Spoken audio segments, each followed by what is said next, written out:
I'm telling you, no! The chief snapped angrily at Detective Kim, who was wincing at his anger. Chief, you told us to pursue leads on the Dracula killer, and this is a lead. A lead? The chief laughed. So some biker punk with a rap sheet as long as my forearm tells me he knows where Dracula will hit next, and we just trust that? They'd been at this for the past 30 minutes. After meeting that punk Ricky, Kim Min-seong couldn't shake the conversation from her mind. Sure, maybe Ricky was a filthy dirtbag, but he'd had a lead. A real lead. He knew a potential target, and after doing a little personal snooping, found out that Mike Barnes did have a history of illegal number running, gambling dens, and race rigging. Just the kind of punk that Dracula would gun for. Though he hadn't hit any of Barnes' personal properties or gambling dens yet, she knew that if she could get ahead of him, she might catch him. But only Ricky knew the details. Even so, she knew better than to trust the say-so of some street punk like him. So she wanted backup for this. She wanted to approach the chief to organize a SWAT team to accompany her.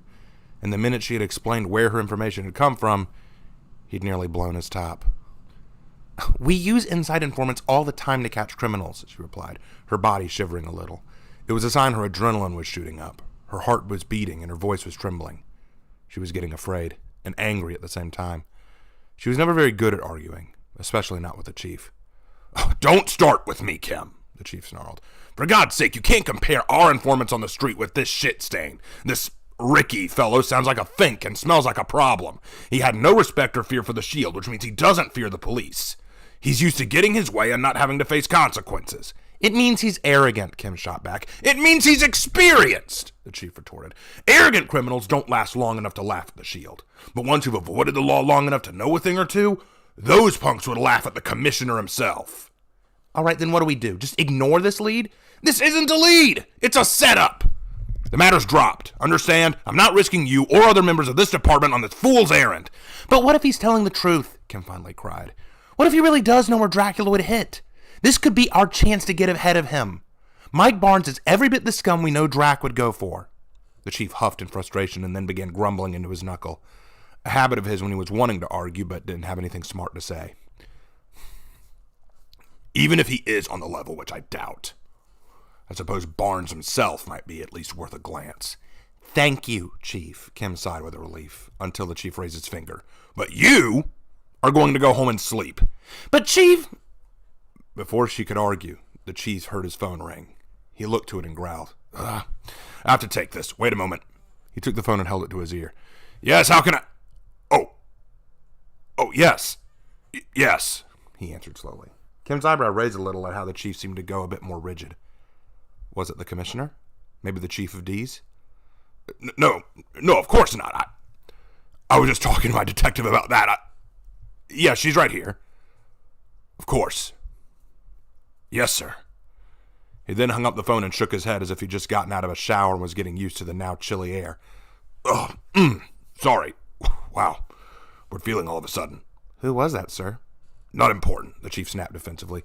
As I said, I need you to go home and rest, detective. That's an order. But why? I could still be of some... I wasn't asking, he snapped. I brought you onto this task force because I trust you. I know you're not your brother. I know you're nothing like him. But taking tips and advice from criminals and common thugs, you tell me, are those the actions of a good cop or someone just like your brother? Kim went stiff and bit her lip in embarrassment. The chief glared her down, then behind his desk. Chief, you think I think it will send the wrong kind of message. I'm doing this for your own good. You need to step back, take a deep breath, and think about this. There's a right and a wrong way to find leads. And taking them from scum off the street... This conversation's over. Go home. Rest. Forget about this Ricky fella and let us do some investigating into Barnes. If anything turns up, we'll contact you. Deal? The chief then picked up his phone before she could answer. Now I have to return that call. You're dismissed, Detective Kim. Kim sighed and shook her head, knowing there was no use arguing anymore. Besides, she felt positively exhausted from her adrenaline rush earlier. She turned and walked out of the office, closing the door behind her to head back to her apartment.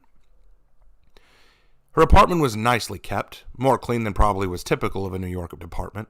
Kim smelt the soft smell of eucalyptus as she walked in. Seems her fragrance plug-ins were working. She inhaled slowly and let the aroma fill her up as she tossed her bag on the couch and took off her jacket. She groaned, still feeling the fatigue of shouting at the chief. She wasn't used to that. Well, no, that's not entirely true. She'd raised her voice a few times at him before, and it always ended the same. He would win the argument. She was terrible at arguing, and even interrogating. She was always too polite, never wanting to rile up anyone. She usually let her partners or other cops handle that kind of stuff. Anytime she started, she'd just get worked up and then stutter or sound silly. In fact, in this case, she was surprised she'd lasted that long. She plopped down on her recliner and groaned. The gentle sound of claws on panel met her ears as well, as a small white cat came scurrying over, mewing sweetly in greeting. "Hey, Noelle," Kim smiled, patting her lap for the cat to climb up. She did so swiftly, curling up in Kim's lap, as if she were just a simple cushion. Kim stroked the animal's soft fur as it purred, and she sighed. "At least you're not going to argue with me today, right?" No answer, which was how she liked it. "God, I need a break." No, what I need is answers." Kim looked around and groaned. His place was so clean. It made her mad for some reason. Why did she always have to have things so clean and orderly? Why couldn't she be more like her co-workers and be more slovenly? They all had the respect of the department. They all could live more laid back and laugh beside the vending machine and not get ugly looks just because of who her shitty family was. She winced at the thought of her brother and closed her eyes. "I thought this was it, Noelle," Kim mumbled. "I thought this Dracula killer case would help me redeem myself. Did I try too hard, maybe?" Noelle didn't answer. She just purred. "Chief Davis is right. No good cop would trust someone like that biker punk."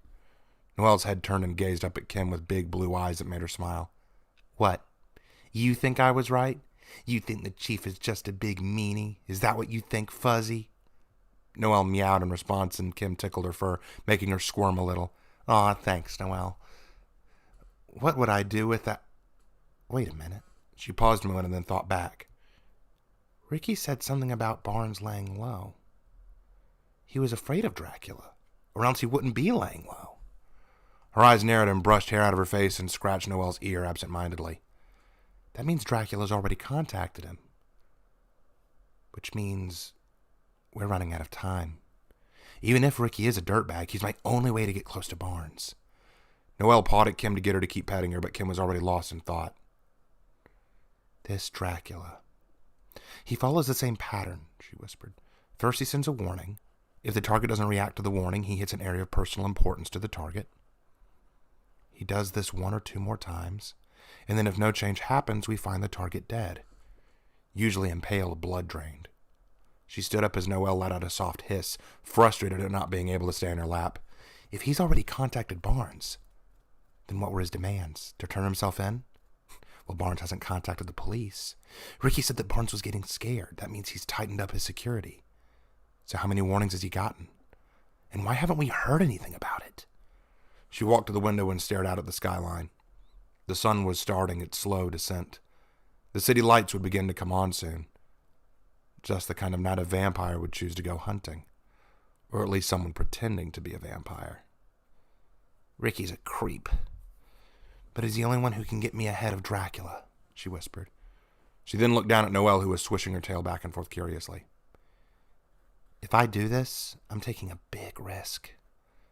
Maybe the chief is right. Maybe I'm acting too much like my brother. She bit her lip and her eyes narrowed in frustration. Damn it all, what do I do? She stared out the window, pressing her forehead to the glass as the cool sensation ran down her body. As the sky began to turn a soft and warm orange, her eyes caught the light of the sun, and she felt a shiver run down her spine as she saw the reflection of herself in the window. She looked, for the briefest moment, somehow otherworldly, wrong somehow. What monsters lay just beyond the glass? She giggled to herself at just how silly she was being. There are no monsters. There are no vampires or creatures of the night. There's just a stupid vigilante, a murderer who was breaking the law, and it was her job as a good cop to catch him. I'm not my brother, she whispered.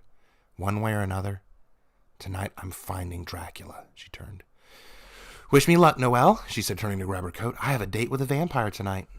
Noelle simply meowed after her as she began walking towards the door.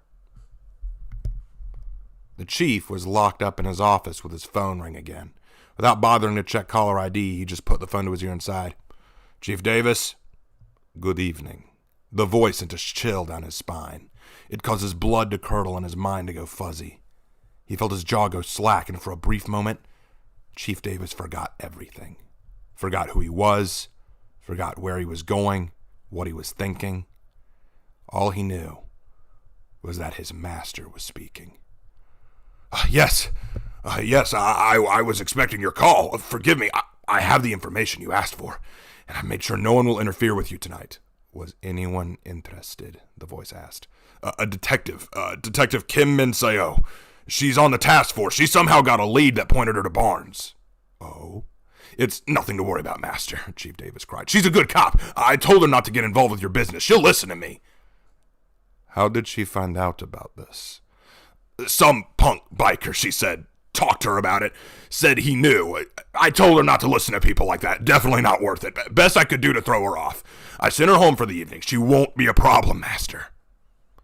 When I hang up this phone, Chief Davis, you will go home and get some sleep. In the morning, you will resume your duties as normal. Your detective, Min-seo, will not be clocking in. Create a reason. Master, I said she would... I know what I said, the voice hissed back. Now you will heed what I have said. Is that clear? Of course, Master.